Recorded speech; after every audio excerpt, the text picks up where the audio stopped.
Story time about how I found my husband's secret cell phone, his 2 girlfriends, and his 5 dating apps. Disclaimers is not my story time, it's me on Instagram. I started using his work cell phone to help him out with his job, and he kept his own cell phone. This is when I started noticing that he would make a big deal about losing his phone. Anytime he would misplace it, he would go absolutely berserk. Now, I thought it was just because he was stressed about work, till I realized it wasn't stress. He forgot to silence his phone one night, and the notifications were going off. I woke him up and asked him to turn it off. My mind did not go to him cheating. I thought it was work-related stuff. Then I realized it was his personal phone that was going off, not his work phone. The next day, he apologized for having his work notifications on, and I said, but it wasn't your work phone, it was your personal phone. And he said, no, it wasn't. And I said, yes, it was. And that's when he accused me of being paranoid and crazy.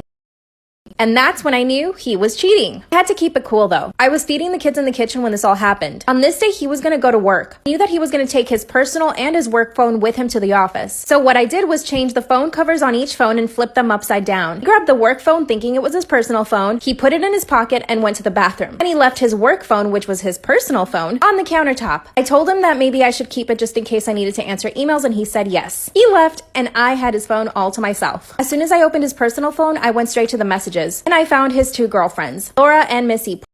I started reading through the text messages between his 2 girlfriends. I scrolled and scrolled and scrolled. He had been together with the first girl for 2 months and the second girl just for 3 weeks. And in the messages, he was totally bad-mouthing me. He was telling them that I was crazy and abusive, and that's how he justified his cheating to them. I also read in some of the messages that he was complaining about our kids, how spoiled and ungrateful my kids were, and that's why he wanted to escape the house to be with them. Let me tell you, our kids are so considerate and so loving towards us. They're very affectionate children, and they never get upset at their dad whenever he has to go to work. So for him to be talking badly about our children just made everything 10 times worse. After reading the messages for about 2 or 3 minutes, I went to the bathroom and vomited.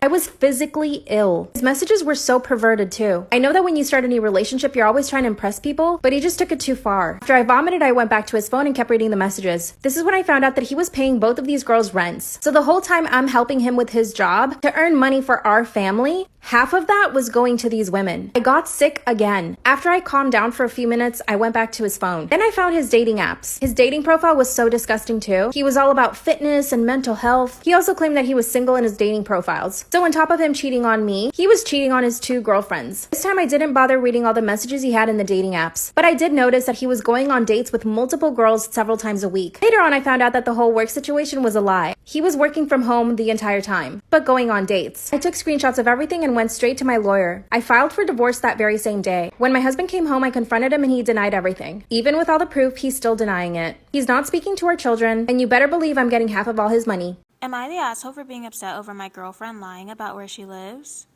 Disclaimer, this is not my story. I, 23 male, have been with my girlfriend, 20 female, for 2 years. We have an amazing relationship. She's my best friend, but the only problem is that she lives a little away. It's a 40-minute drive from my place to hers, and because of this, we only spend 2 days a week together. I've always wanted to hang out with her every day and told her to move a lot of times. The places we like to hang out are just generally nice places to go to, or activities to do are around where I live, and that's why I asked her to move and I didn't. There have been many days where I get very upset over us not being able to spend a lot of time together and that I wanted to have more time with her, but the effort of the drive seemed too much. My girlfriend says she doesn't mind the drive, but I said no because I feel guilty. 4 months ago, my girlfriend told me she moved closer to where I live, and I was so happy. We started hanging out every day, and I grew closer to her than I've ever been. Our relationship went to a whole new level, and it was obvious how happy this made us. The only thing was that she never invited me over. I would go pick her up and we'd hang out around the front gate, but never inside. I didn't think much of it. Recently, I've been demanding to have a sleepover at her place, and she kept saying no. This became a huge argument, and she eventually told me that she lied about moving to the place to make me happy, but never did. I was very taken back and was extremely mad. She lied to me about moving and had been spending energy driving every day here just to make me happy. She said that she didn't mind the drive that much to spend time with me, but knew I wouldn't agree to it and just wanted me to be guilt-free and happy when with her. I called her a bitch and told her she needs some therapy for this. After a week of no contact, she reached out saying yes, it was her fault and that she needs to work on herself and she's getting help, and told me it's best to never see each other again.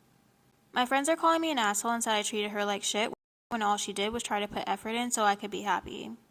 I miss her and regret making a big deal of it.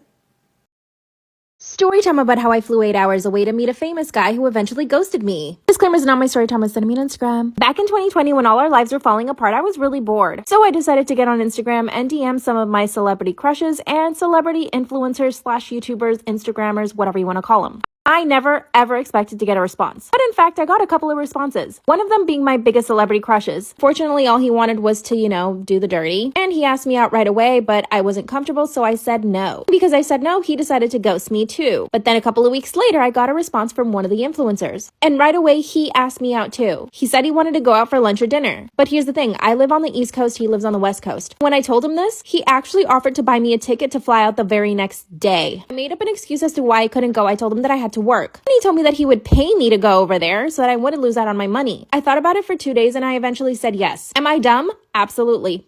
By the way, I'm 24 years old. I didn't even tell my parents that I was going to do this. Made up this whole story about how I won a giveaway and I was needing to fly out the very next day. But here's the thing. The influencer asked me if I could put the flight on my credit card. That once I arrived to LA, he would give me the cash in person. God, how could I be so stupid? I packed my bags and chose my best outfits. I even went to the salon and got my hair done and refreshed my eyelash extensions. So I spent like $400 that day to get ready to go. I called my job and told them that I was sick and that I wouldn't be able to go to work for a week. And the very next morning I got on the flight, which happened to be delayed. So my whole travel time was about 9 hours. We did exchange numbers, so I texted him when I landed. He messages me back saying, "Awesome, let me know when you're in the Uber," which he had told me that he was gonna go pick me up. Gave me an address which I assumed was his house. But when I showed up, it was a party, like an influencer party, and he wasn't there. So I started going up to people and asking them if they had seen him. Finally, one person told me that they had seen him leave with another girl. Another girl! I was crushed. I went to the bathroom and cried for about 20 minutes. I composed myself and I called him and he didn't answer. I texted him and he didn't answer. Instead, I went to a fancy restaurant in Beverly Hills and I stayed at a nice hotel. I figured I might as well have a good time if I was there. Guess what though? He called me at 3 in the morning when I was asleep. Called him the next morning and he didn't answer. Here's your clue. He has a YouTube channel and used to have long hair. This man proceeded to ghost me for a full week. When I got back home, I sent him a message saying how disappointed I was. That's when he FaceTimes me and asked me to come back to LA. I asked him for the money for the ticket and he said he couldn't give it to me until he saw me in person. What should I do? Am I wrong for holding my wedding at the same venue as my first husband's funeral? Last summer, my first husband passed away after being in a car accident a month before. The doctors expected him to pull through yet be paralyzed from the waist down, but he already had health problems and the trauma from the accident ultimately prevailed. I and his parents organized a funeral at a spacious old Catholic cathedral. I kept thinking to myself the whole time that this place is too beautiful for a funeral. That's what you were thinking about when your husband was in his casket, was that this place is too beautiful for a funeral? That's weird. For some reason, it felt wrong having such a sad occasion there. I even remember wishing that I had married my first husband there instead of the outdoor wedding we had. Fast forward to early 2022, I reunited with an ex-boyfriend of mine from years before. We started dating again, and before we knew it, we were engaged. I've been criticized a lot for how fast I moved on, but I guess everyone heals differently. We started planning for the wedding, and we decided that we'd have it at the same cathedral where my first husband's funeral was held. I still am in contact with my first husband's parents, and they were happy for me when I told them I was dating and then when I got engaged. In a phone call, my first husband's mother asked about the wedding, so I said that they could come if they wanted to. She seemed a bit taken aback at first, so I totally thought I screwed up, but then she said she'd love to. I don't know how to explain what happened other than to just write the conversation down as well as I could remember. Me. We will be marrying at this, insert name of the cathedral. Silence. Her. I just can't believe it. Me. Believe what?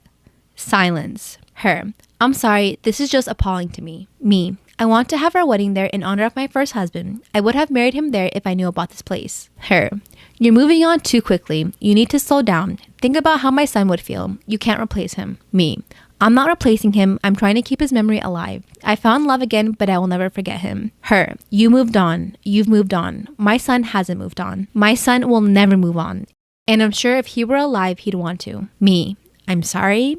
And then she hangs up the phone. I haven't spoken to her or her husband since. I still plan on having my wedding there, but it just puts a bad taste in my mouth knowing that my first husband's parents are against it. But after all, they aren't involved in the wedding anyways, so I don't see why they should have a say. I wish they'd at least support me because I've been through hell and back. I'm in a better place now and they don't like to see me happy. But I also feel kind of selfish because they aren't happy. So am I the asshole?